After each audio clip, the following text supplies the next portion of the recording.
a young man and you're not initiated into that, when the UFOs come around, they'll tell you the ducks have come.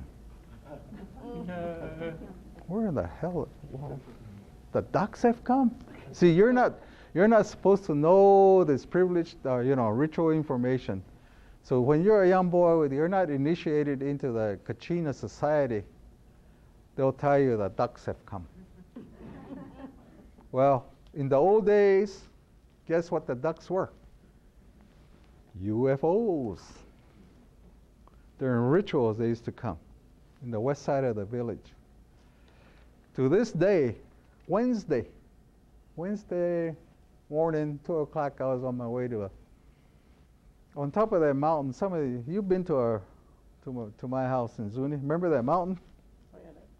This is before this is the ritual. It's already started for this annual thing. And that light was about like that if you saw it from, maybe 3 times the distance from there. That thing was sitting on top of a mountain. Okay? Now, the reason that nobody gets excited or bothered about it is a common occurrence during rituals. They come to Zuni. They come to Zuni during rituals. And they'll say, you tell some outsider, say, yeah, did you see this? Oh, yeah. They've come because of ceremony. Okay. So going back to those, about the spirit people. We call them spirit people. Spirit people? They're the ones that are here, have always been here. They're just in a different dimension. The Zunis call them, the literal word is raw people. Raw people. They're not cooked. They didn't cook their brains out to the Van Allen belts, I guess. I don't know. But these are the ones that we refer to as raw people. They're here. We stand in, we sit at their feet, and we're sitting behind them every time. Yeah. Is there a role in the Zuni belief system for our concept of a reptilian race and its role in mankind's origins and our power structure? The reptilian race, we also have a medicine society for the reptilian people. The reptilian people were, at the same time, they also had the contact. They were not called, they're serpent people. Reptilians can be serpents. But they're the good serpents. Here's a kicker. How many of you are in the medical profession? Okay. What is the emblem for the medical? Caduceus, right? In the Zuni, the only one that is respected is the rattlesnake. Rest of the bull snakes and all that, they don't count. Water snakes are for the other societies. The medicine people, we make ritual. We also go through ritual in the springtime and in the fall time for the snake people, which is the reptilian order, because those are the ones that, it took me a long time to figure it out. I said, why do we go through rituals for snake people? I mean the snakes, the rattlesnake. Well, you know what they do, don't you? They go around in the ground, and what do they have? They've got scales and they're sticky, right? And what do they produce when they go through it? They produce the herbs, right? They juvenate the herbs. We use the herbs for medicine. So that's why they call our children. Our children, or the reptilians, are our children. We depend on them for their medicinal rejuvenation, or fertilization. That's why when the snake people, they came over here, they're also from the bottom of the earth that were at that time too.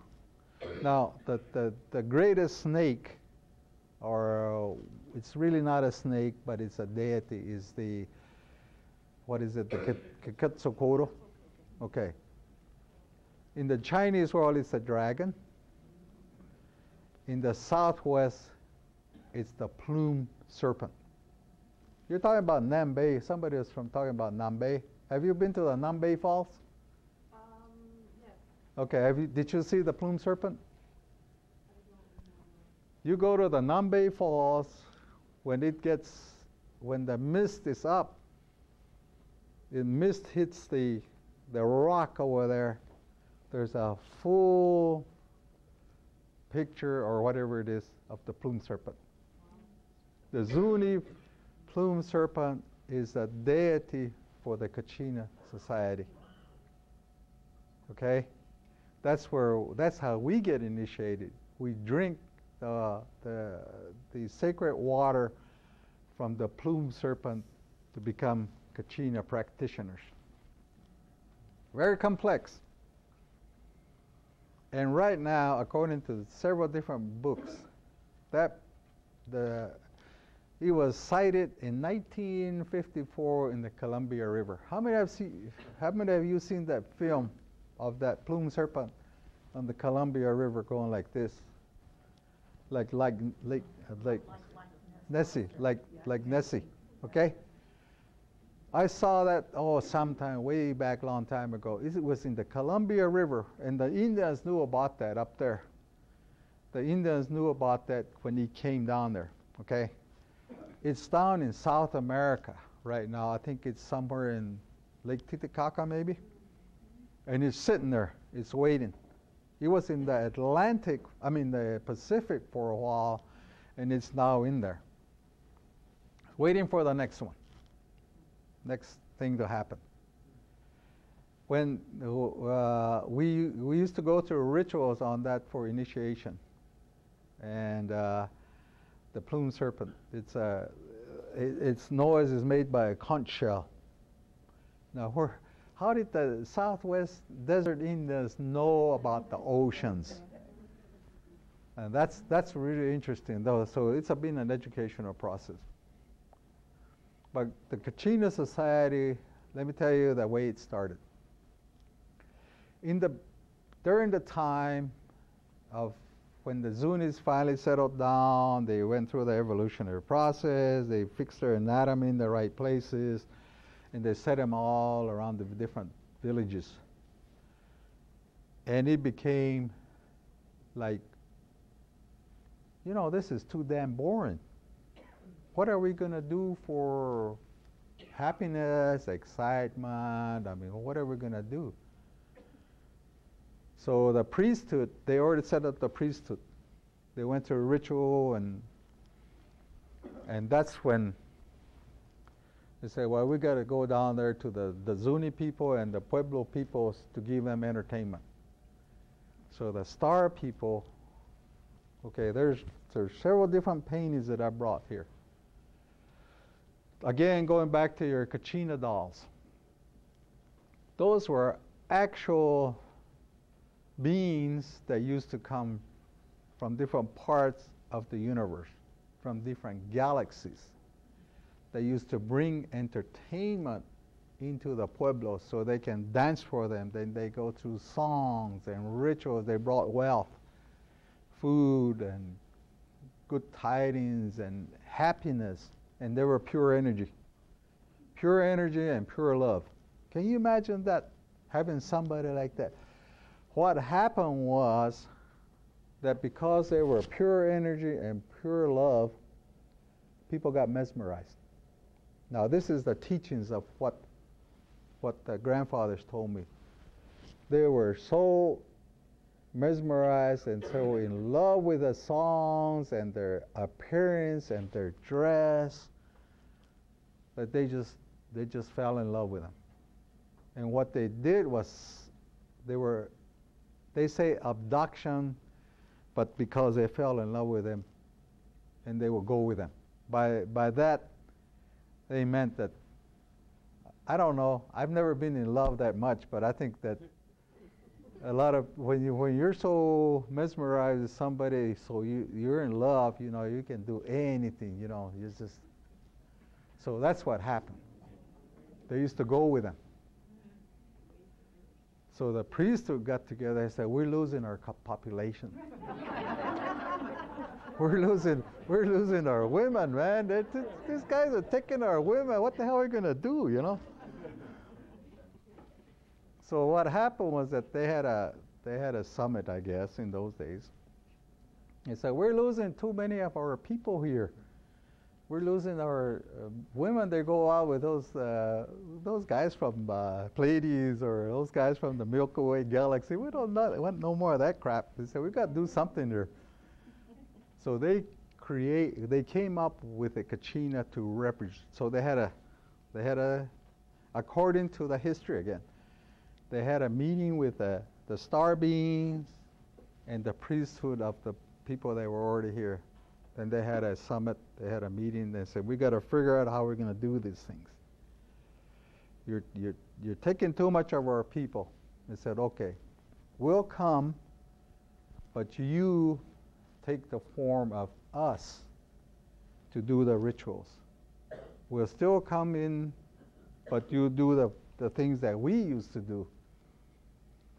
So that's when they came about with the Kachina society. And there's a very strict order in it. All the young boys go through it when they're about 10 or 12 years old. Some of them even start younger. If you're up to it, they want to dance and they want to do it. So their grandfather would say, "No, you're too damn young. No, I want to be this and I want to do that." So they put them in there. They don't realize the treachery they have to go through to become initiated. So that's how they created the Kachina priesthood. It's a priesthood, and you go through steps. Again, it's just like an order, like anything else. The warrior society, the medicine order, it's also a priesthood. And there's several pictures of that I brought. Do you have a question? Please. Are there a specific number of Kachinas, or just 20 or 30 or multiple? I got a book. I brought a book here. This was written by a lady by the name of Ruth Bunzo back in the late 1800s and in the early 20s. It's a compilation of, it's called Zuni Kachinas. And at that time, she recorded and painted a bunch of them that are all in here. And it's a year-round process. Each one of them has a specific job. Each one has a specific for seasons and whatever. Let me, while I'm on the subject here, let me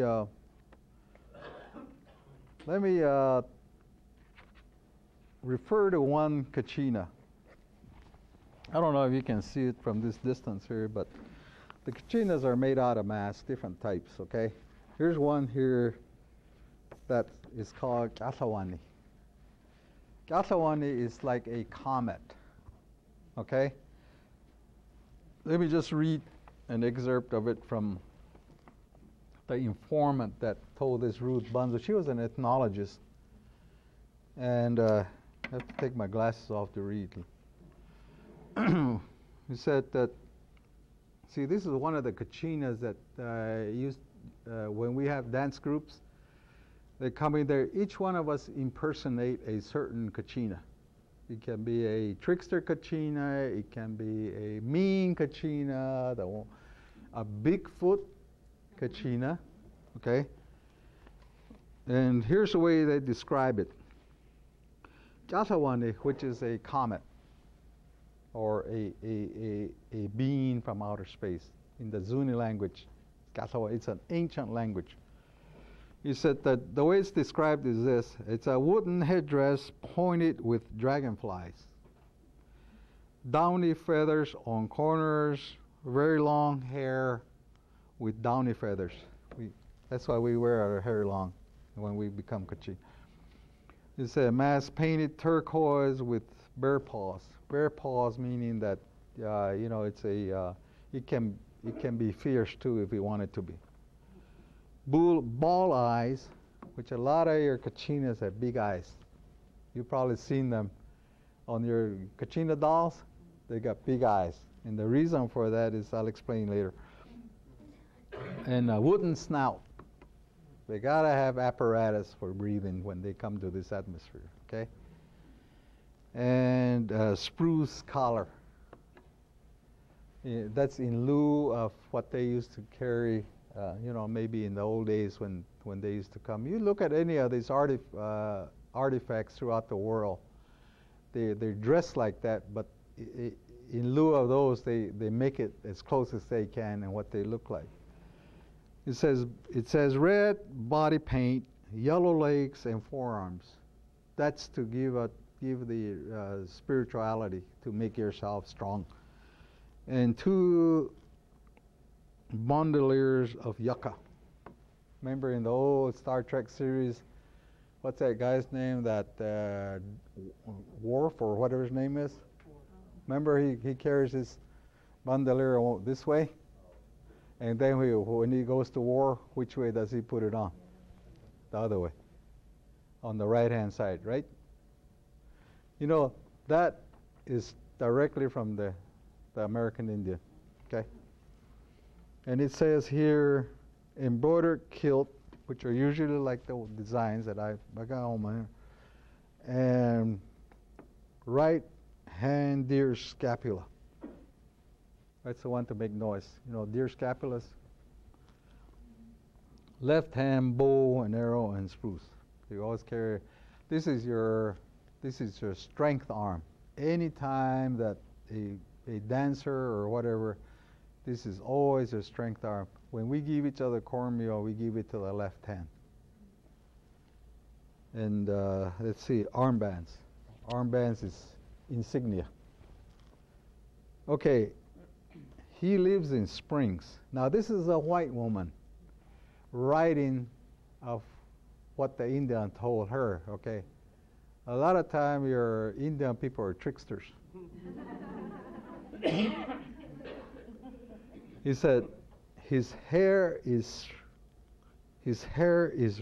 rain. Once, here's the history of it. Once he passed over Zuni in the air. He was long and shiny like an icicle. In parentheses, a dirigible. Is the trickster a Kachina? It can be.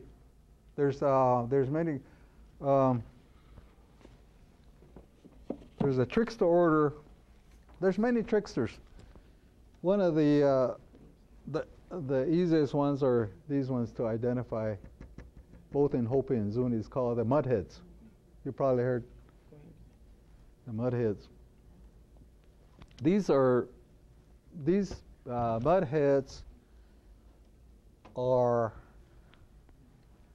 descendants. I mean, they are incest, children of incest. What is their role? Their role is to entertain during the Kachina dances, and to also to say, you do not have incest because this is what's going to happen if you do that.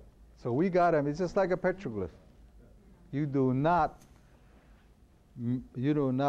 have sex with your sister because you're going to have mudheads. I mean, this is from way back. Or you don't have sex with your clan because you're going to get that. These are controls. Checks and balances, controls of a society, and it's right there in the plaza. Because they're spirit people, but they also get crazy and they're messed up in the head. And each one of us own their personality. It's just like like in the dwarfs, the grumpy, the sneezy, and all that. They have their own characteristics. And there's one that is an old man. He acts like he's really old, And there's the one that's the left-handed one is the one that's always the one that he's a gamesman. He makes everybody keep everybody going. Each one has their own personality. So those are also tricksters. I have a question, but it's not about Kachinas, is that all right? Yeah. There's so much talk about 2012, about earth changes, people preparing for our future. I understand from some people who are talking that the Hopis are putting things away in their caves now. What is your opinion of what the future holds for us, and what can we do, or what should we be doing? Well, nothing you can do. True. Well, in on the Zuni prophecy, our time was on a cat. Where they came up with a cat, I really don't know, because the cats were not indigenous to Indian tribes. The Spanish are the ones that brought cats. Okay. They had domesticated cats like the lions and mountain lions and so on. But in 1954, when I was talking to my elders when they went into session, the cat started out here with a head, and they went through different phases in the history. And the cat has got a long tail, right? You know, it's got like that. And in 1954, when the priesthood council got together, he said, we're at the end of the tail of the cat. That's a time frame. They said, we're going to drop off pretty soon. There was a delay that occurred in the 70s, according to our traditional elders. There was a delay made because they thought that they were going to change the path. You look at the Hopi prophecy of remember that, what is it, the step? Some of them went the white man's ways, and one of them went the traditional ways. And 2012 is such a very, I think what will we're already there, by the way. It was created by man. It was not, but they knew about this way long time ago. And we're going to go through another cleansing. We're going to go through another cleansing. That's why we as Indian people and as people that are keepers of certain systems, that's why they tell us we have to pray, we have to keep doing what we're doing, because we're the ones that hopefully will survive to the next world. But I think that pretty well that message is going out there. I think people are awakening. I think that they're becoming aware of what's happening. A lot of it is man-made, but you still got the watchers. I think this is why we have a lot of UFO activity. I think what a lot of people have been saying is that back in the old days, God and science used to be one and the same. Because of several different ways that throughout the history, I don't care how far back you go into the, what has happened is that they split that. They split the science and religion, and most of it became false religion, control, whatever it was. And so to this day now, Zuni is the only one that did not get captured, or what do you call it, converted into Christianity. Zuni is the only tribe.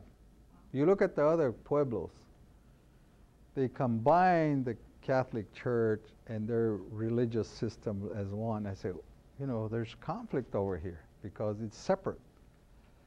Right now, there's other religions have bombarded the reservations. And what they're doing is that they're deviating from those practices, and they kept telling us, don't do that, don't do that. So I think that this will happen. We're already on that road. They told us that. Well, maybe I should have been more clear in my question. Each individual, maybe, should we be putting food away and water, or is that too dramatic, too fearful? Is it just about praying for the earth and sending out love as an individual, taking care of yourself? Maybe that's what I mean more than 2012. I think if you look at a history of other religions in the world, of what had happened in the past, I mean, what good will it do if you start storing food, if you start storing water? How are you going to go over there and get it back? I think that the faith, they tell us by faith, the watchers are here, they've always been here, and if you're worthy of it, they're going to take care of you. However, you still got to go through rituals of all these things. I mean, I can store my whole basement with water and with grocers and whatever. When that blast comes, how in the heck am I going to find it, right? And besides, what's going to happen to it? I mean, I think one of the things, yeah. Do Zunis believe in reincarnation? Absolutely. I'll give you a good example.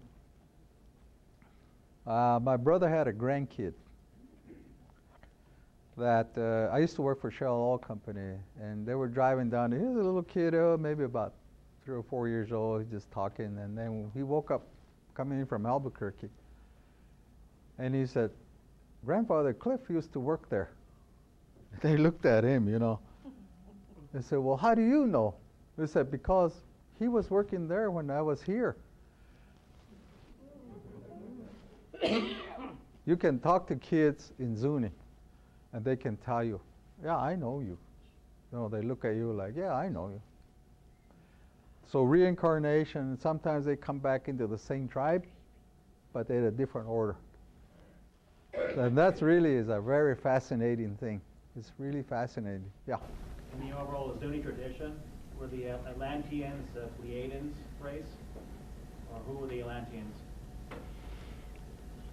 Well, I think a lot of our medicine orders were Atlantean people. And the reason for that, I surmise, is because of the technology that they use. There were remnants of that, which is remember I told you about crystal technology, mind travel, remote viewing. And what had happened is that when the white man came to this continent many years ago, back in days of Columbus and later on with Coronado and all that, the first thing they destroyed were these certain places that they had a direct connection, to the cosmos. They would go over there and they would say, how do we handle this crop for this coming year? They would show them how to do it. When they came over here, that's the first thing they destroyed. And so that connection, after a while, they had to go into like underground.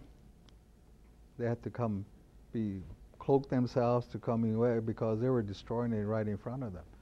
But they still come through by ritual. That's why you don't hear a lot about these things anymore. Yeah. Are the Lemurians still located near Mount Shasta in northern California? I think so. Again, the way that it's described to us is we don't call it Mount Shasta. We call it a certain name that's there, which happens to be Mount Shasta. We call a Grand Canyon a certain name. We call this part of the world certain names. But I said, oh yeah, Mesa Verde, that's a white man's name. But when in your mind's eye, when it was taught to you that you go there, you walk into Mesa Verde, oh, that's what they were talking about. See, a lot of things are happening by nature itself, and by remember when they had that great fire above Mesa Verde? Remember how they opened up a whole area where they had a lot of artifacts and a lot of altars and so on. It's happening. Wind will pick it up. Wind will erode it out. Sure. Yeah. I heard that the Zuni unique language has the story of the Great Flood, such as Noah and his ark at flood. Yes. And that the Zuni story of the flood is almost identical to the Semitic version.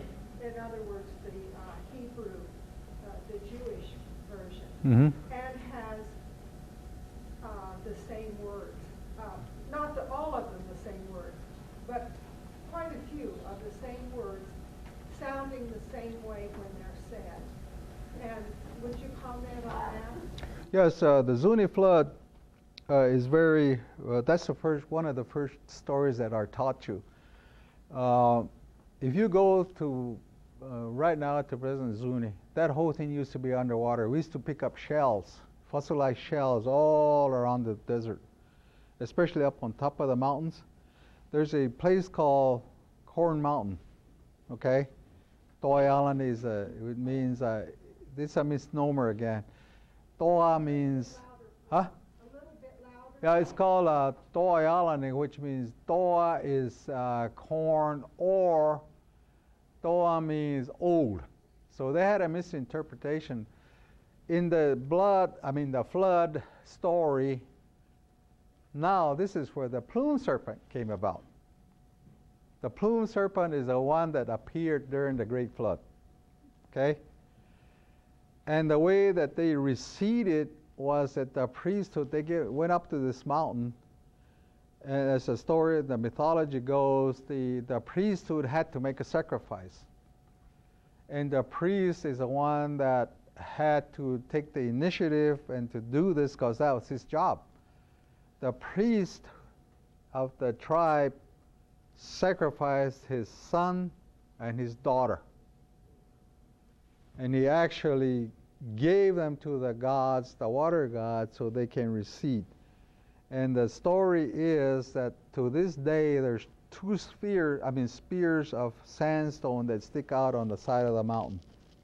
That's the priest's son and daughter that he gave to the gods so that the flood will recede. So that's the story about in the synopsis of what happened during the flood. It is And the language similarities to Hebrew, you don't recall any? No. In song there maybe is. There's so many ancient songs that we go sing about those things. Right now we haven't done that ritual in so many years, so I don't really understand the language on that one. I guess that's a priesthood songs. Somebody had another question right there. Yeah. You mentioned the RAW people. Yeah. Yeah. Have you heard of RA people? No. No. We call them Kapinasho, which means that we also refer to those as the animals. And they can come in any form, and they usually come in during times of need, good times, and so on. They're always at our rituals, so we feed them first, we talk to them first, and so that's a ritual that we have to go through every time that we get together. Even every morning when we go do our prayers, we talk to them. What's the Native Americans' view on the crystal skulls themselves? We don't have any reference to the crystal skulls because a lot of your skulls are sort of like in the other side. The practices are for those type of people that are on the other side. Maybe the dark forces, we don't know, because we don't use those. We never did, not that I know of.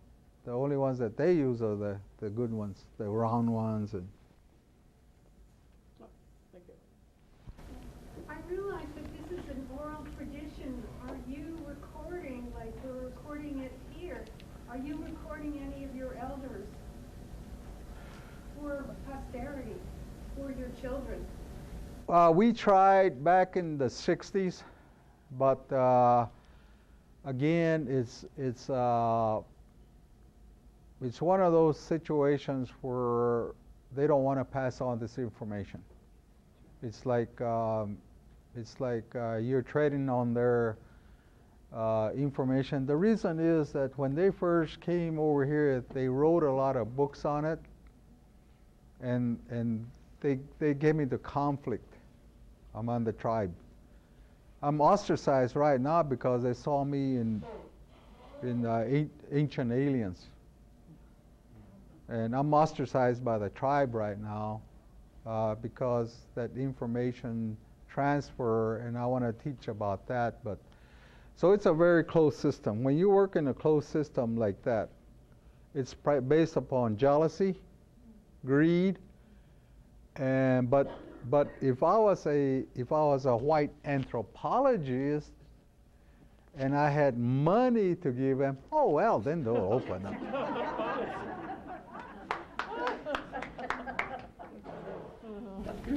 Does the Zuni have any ritual tradition that they are planning for when we get into the center of the Milky Way coming up in 2012, if we get there? Well, all our prayers and our rituals ends with when that day comes.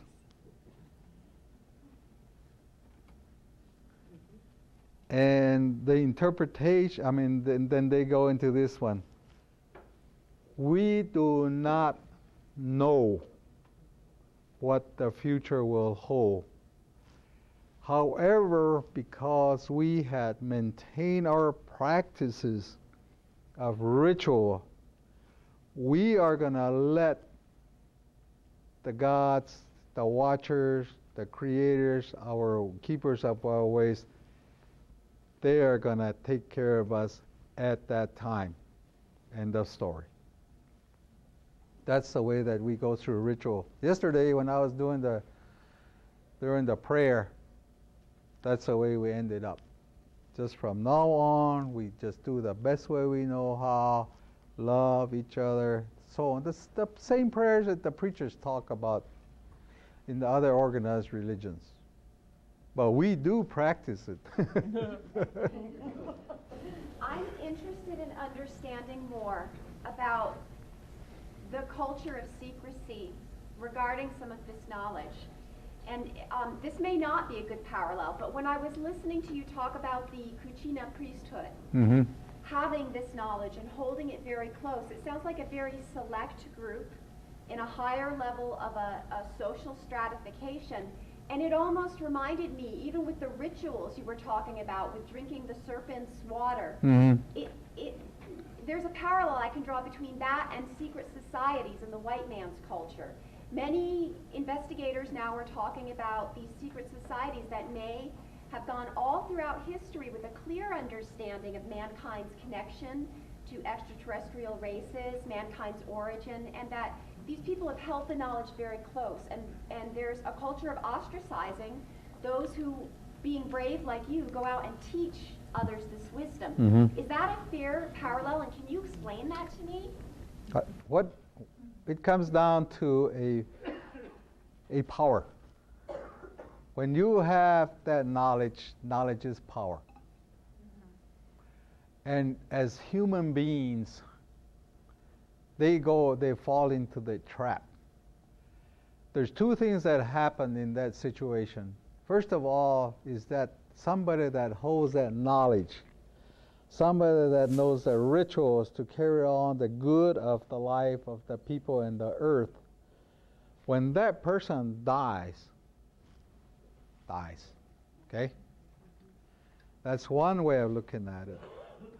The other thing too is that because that knowledge is power, since they're human beings, all of a sudden, man, I am God. You know, they take on the role of a God, which is also wrong. But what has happened in past times is that when these people learned about these, say for example, like the crystal technology, I mean, the crystal knowledge in our tribe here. They used it, they abused it. Now, we are told that the Atlantean people, the world was destroyed because of that same group that used that power for only themselves, for their own personal gain and whatever. And that's why they destroyed it. We Zuni people in the past, they destroyed our things, and that's why we say that no white man came over and destroyed it. You're the one that destroyed it, because they abused it. Right now, we have so much things that are being abused by the tribal people in my community, because they got to that power, and they're on a power trip. They're no different than the members of Congress. I mean, that's true. They use it for personal power, they use it for gaining control of people's minds, and they put that fear factor in them. They walk around like little gods. And that's what happened because of the human element. And if in the old days, there used to be common knowledge. But look what happened in the history of the United States of America when the white man first walked onto this. He was there when they came in. And they went over there and said, here's what we do, here's the herbs that we do. You got a stomach ache, you have problems with your brain. Here's the herb that you use. And in the old days, the tobacco was a messenger to the gods. Like Bill Clinton, we don't inhale. So that's what happened. You look at the history, and I studied this, and just by bits and pieces of it, that's what destroyed it. We're going on that route, and boom, that's why we're in the situation we're at. The keepers of the things that were given to us by the gods from the galaxies and the universe, the deities, the rituals, the protocols, man violated it. That's why I'm ostracized, because I thought, why did you guys do that? We had this knowledge, we had this way to do things. Why did you do that? And you know what it is? They replaced the real God with money God. And that's what is destroying the American Indian communities. I don't care if you go to Hopi. Hopi is in a turmoil right now. And they started this back in the 20s. The progressive and the traditionalists, they went to war. And it was outside religion that did that. Zuni right now, because of gambling. Gambling is we couldn't conquer alcoholism, we couldn't conquer poverty. So what do they throw in there? Gambling. I have seen some of our medicine people. They would go over there and they spend their whole Social Security check in 15 minutes. So that's what we're supposed to be all about. We're the protectors of the society. No, we're the violators. But that's basically what happened. I mean, in a generality. And so people like myself, I'm saying that, how in the heck am I supposed to get a force together to tell them? And they say, well, it's too late already. So you have to prepare for the next one. So this is not good news.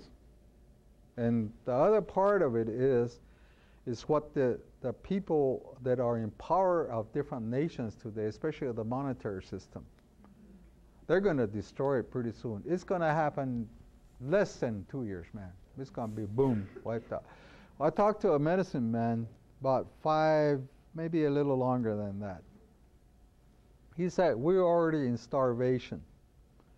The only reason that we're surviving right now is because of Walmart. When Walmart is gone, what are you going to do? You can't go out there and grow corn anymore because there's no water anymore, because they pumped out all the water, the mining industry around the pueblos and the reservations. the water level went down. There's no more water. There's no more rain. So the man destroyed the environment, and by destroying the environment, you destroy mankind. This is not a scare tactic. It's a fact. That's what I learned from the white man's science. And the Indian science, or the Indian philosophy, and the ways you combine those together, it's right on path. I mean, so I don't know. It's, I guess we'll just say that's the end. Till the next one. Any other questions? Do you communicate with beings in the earth, or do you believe there are beings in the earth? They're all over. We got underground beings, we got mountain gods, we got space brothers. They're all over. They can come to you. They show up at our rituals. That's why we don't look back. We don't look around. They're right there. Have you ever, some of you have ever noticed that you see on your peripheral view, you see something standing there, you look there, it's gone. That's why when you're in ritual, you don't look back, you don't look up, you just look straight. They're right there with you, because if you do that, you lose that connection. I have heard that the Earth was a prime piece of real estate in the universe, and that a lot of beings were attracted to us. Is that true? Were a lot of star people from different galaxies, different planets, different constellations came here and did what you're talking about? Or are you saying that just one from the Pleiades came? No, they're from all over the universe. So Earth is a combination of a mixture of these. Oh, absolutely. They came at, like I say, they came at different times for different purposes, especially on the minerals, okay? And also for maybe harvesting a certain species, including human beings. What makes you hopeful about the future, and why are you finally willing to share what you're sharing with us? The reason I'm very hopeful is that there has been throughout the history up to this point that there are certain individuals that have been connected. Right now, I think throughout the whole world, there are certain people that have become connected, whether they be from other parts of the world, of different nationalities, different color, and whatever. And I think that this was prophesied by our ancient people many years ago, is that when that time comes, there'll be, it's like an awakening. They shake you up and say, you go over there, you visit this guy, you're already connected with this guy. So until that day happens, we're going to put you on the whole network. I mean, this is going to make Google look like child's play, you know, because I think this is what, and this is why we go through a ritual. But when we say when that day comes, the people that are the watchers, the people that are in charge, they'll just make that connection. And I say, what about the rest of us? Who cares? I have a son. I believe the Hopi have the Mother Earth symbol. It looks like a labyrinth, maze-like image. And seem that Tohono have the man in the maze. Uh-huh. And the Zuni all were taken by the ant people underground. Mm-hmm. I'm wondering if that could be a stylized, like, cave map or passage. Yeah, we have gone through, again, in ritual, we go through those type of maze, especially when it's into other orders. The medicine man order is like rebirth. They actually, I guess what they do is they actually put you in a way where you were what you used to be. You no longer had that life, and they put you in a different type of a realm, which is like going through a maze. It's a rebirthing.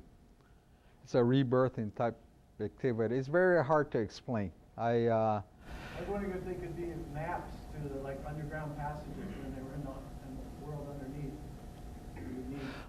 They talk about it. The priesthood used to talk about those places, but again, because that knowledge. Remember, I said that knowledge that those people had, they held on to this like this. They actually used to go in to those places long time ago. And the reason that the Space Brothers shut them off was because they were abusing it. Okay? Going back to Los Alamos nuclear labs, that was the origin of all the Indian medicine societies. Okay? If you look at a satellite photo of it down there, it's got these, they look like nines. 3 of the nines. I don't know if you've ever seen pictures of that. Is there Zuni knowledge that speaks of sunset crater up near place? Oh, that's the meteor? Sunset crater is just outside of Flagstaff. Yeah, I know where it's at. I've been there. There's something buried there.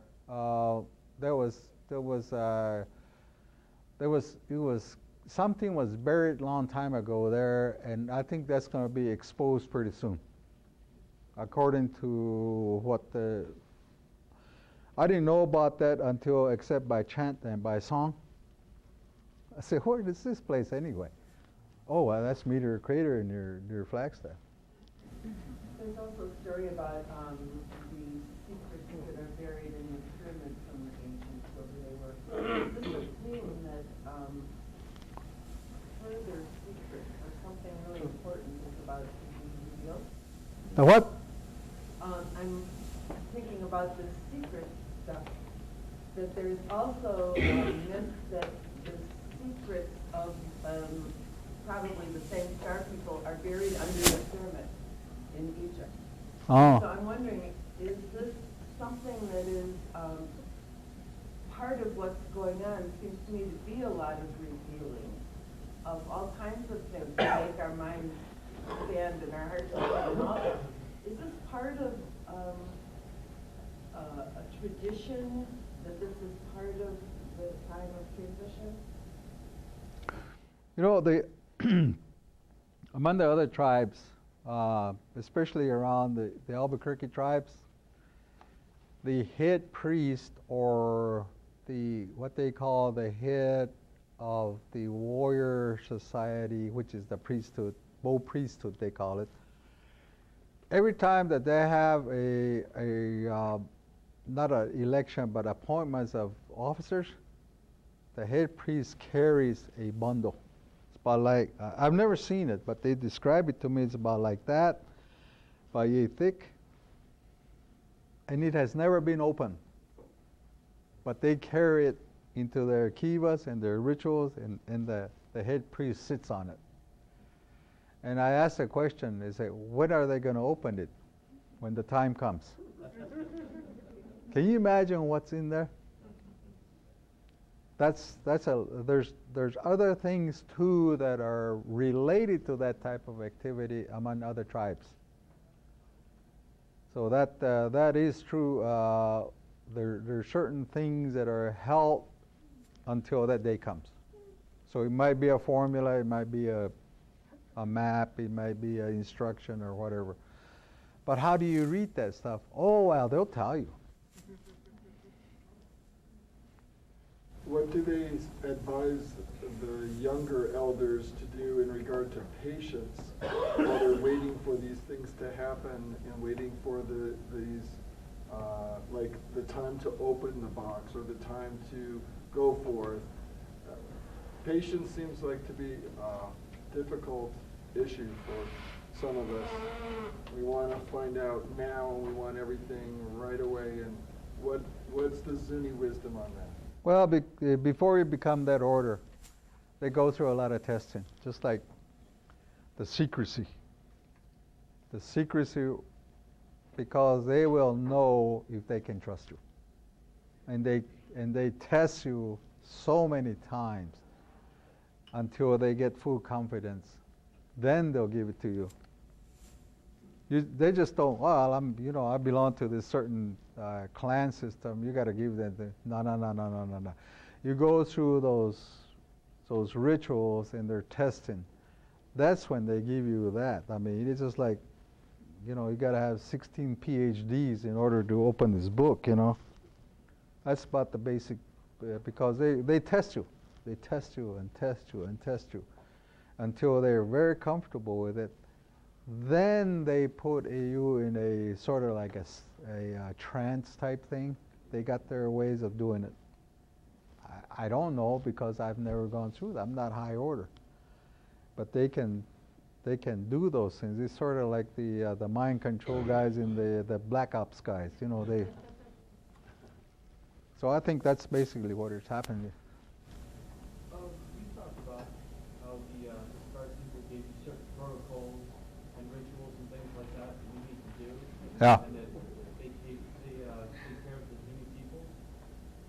What is the point? Are they teaching you to evolve into something higher or something better?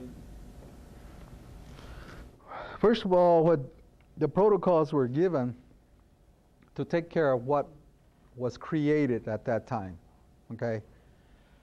But they also, depending on the order that you belong to, here's what happens up to this certain point. Now, you people that are in this order will carry forth the tradition or the instructions of what has happened here in this history. It's got to keep going forth. However, the instructions say that until that time comes, then we'll give you other instructions. So you don't get those until that time comes, which will probably be next year. Way back there. This question is making me think of the kids the children being born today and the star seeds and the crystal children, the platinums, and that the children are coming in with a certain amount of knowledge in their genetic makeup. Do you know anything about that? Well, those were predicted. Those were prophesied by our people centuries ago.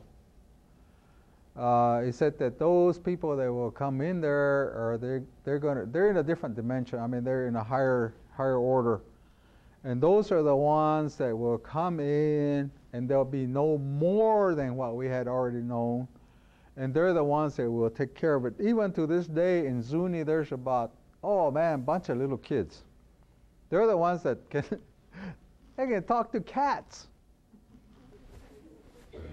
And they're the ones that can talk to plants, then they come back alive again. I mean, we knew about these things way long time ago, but there were certain, especially twins.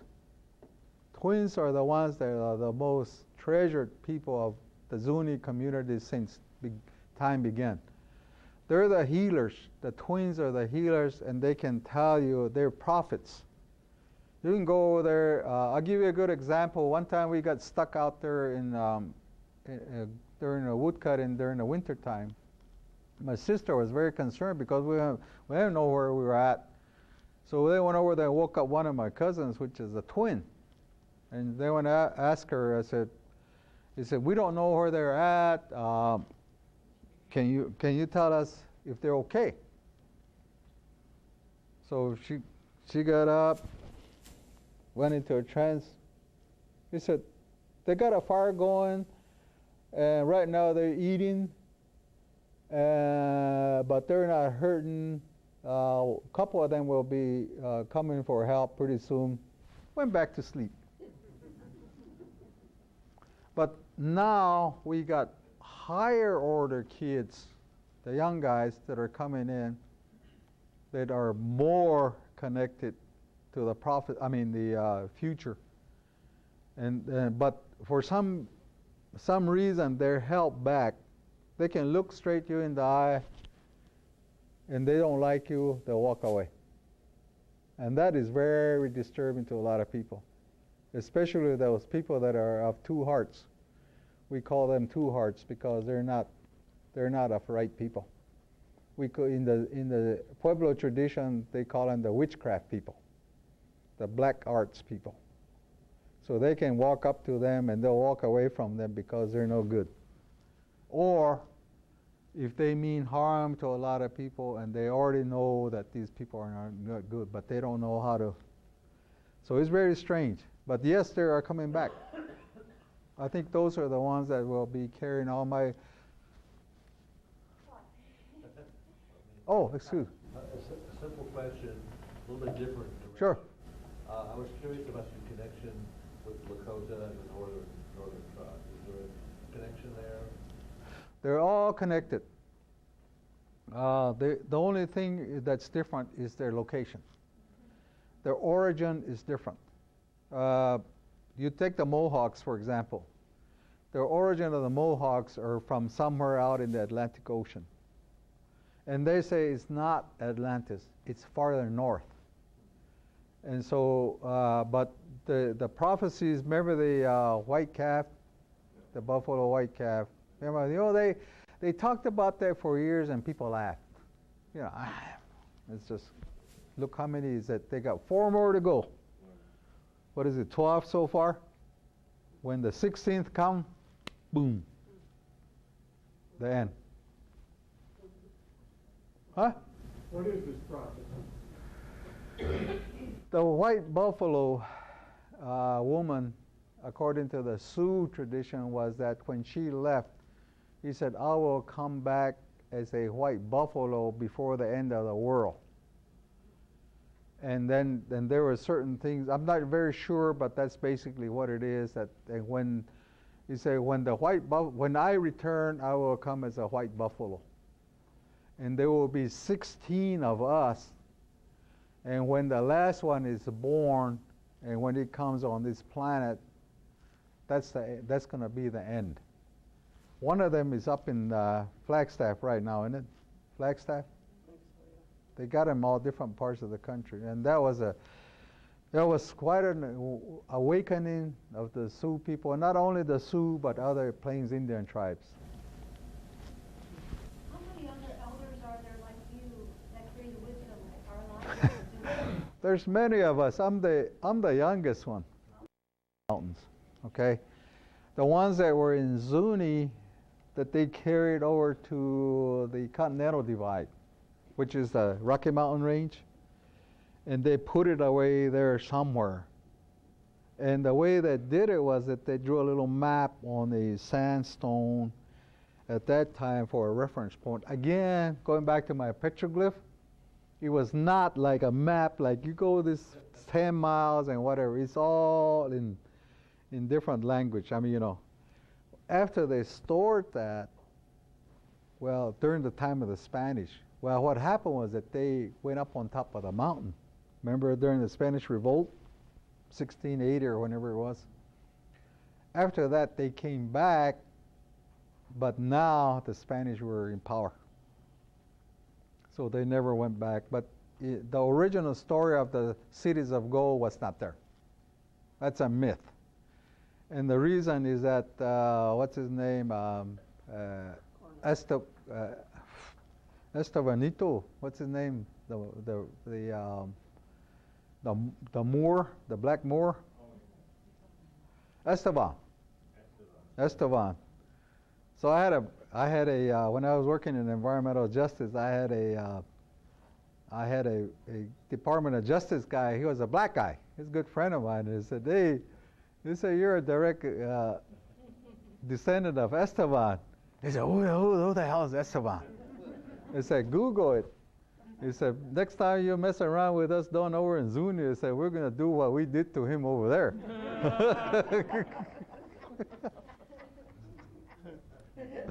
Then later on, I told him, you know what I told him? He said, next time he walks up to me, see, I'm a trickster. I belong to the Clown Society. So I said, "Hey." He said, "What are you doing?" I looked at him and I said, so I said, "You mind if I introduce you to our next meeting?" He said, "Yeah, okay." There's a whole bunch of military guys in the audience. So he's a big lawyer in the Justice Department, the black guy, big beard, he comes up there. And I said, "I want to introduce you to my friend over here. he said, this guy is a buffalo soldier. You know what a buffalo soldier is? There's a black guys that used to chase the Indians around over here. But no, it's quite an interesting world in Zuni. Zunis never went beyond after the Spanish did a number on them. They closed down. Hopis, on the other hand, they opened up. And look where they're at today. They're having a big war between the traditionalists and the progressive. And it started back in the 20s. But right now, I think that there's some awakening. Way in the back. Are the Zuni familiar with the term ghost children? The what? Are the Zuni familiar with the term ghost children? Ghost children. Ghost children. Ghost children. Maybe there's another reference to it. What is it? What is it about? The spirit of sort of the reincarnation of some of the eastern tribes that are no longer around. Could be. But I really haven't heard any direct relationship to it because we're pretty well isolating the Southwest. And there's been a lot of influence from other tribes, but we never accepted them.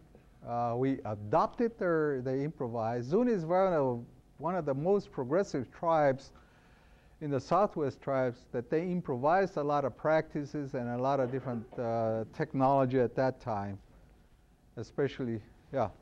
Does your vest have just decoration on it, or is that symbols that indicate your status in the time? Oh, these are traditional designs.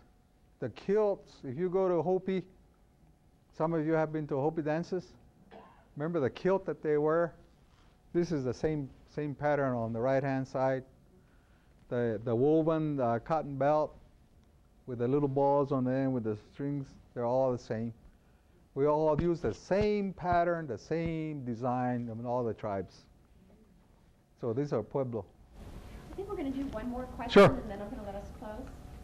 When we were driving here, we saw an Aztec dancer in the street for real. And I'm wondering if there is an event, an Indian event going on right now. I don't know.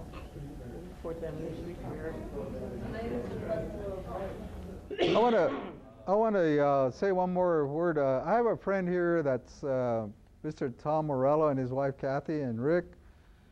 These are the people that when I used to go to Laughlin, I was sort of like a spy, see what these guys were doing in the latest UFO world. So I want to acknowledge these people that are here with me. They have had a lot of influence, and of course Jim Rogers that have helped me to try to open up to a lot of these things. I'm very grateful that you guys showed up here. You people showed up here. I normally did not talk about these things, but I think there's a reason for me doing this. I think that there's going to be some very big connections that will be made here in the very, very near future. I could go on forever about a lot of these things, prophecies of what has happened, but maybe I can do that. The Open Mind is going to be in February, and these folks have taken over the Laughlin type thing. And I think I've been advertising that's a great way to expose a lot of these things. I barely attend the lectures because I'm busy talking with other people, but I think that I'm very glad to be here. Thank you very much for my very, very informal.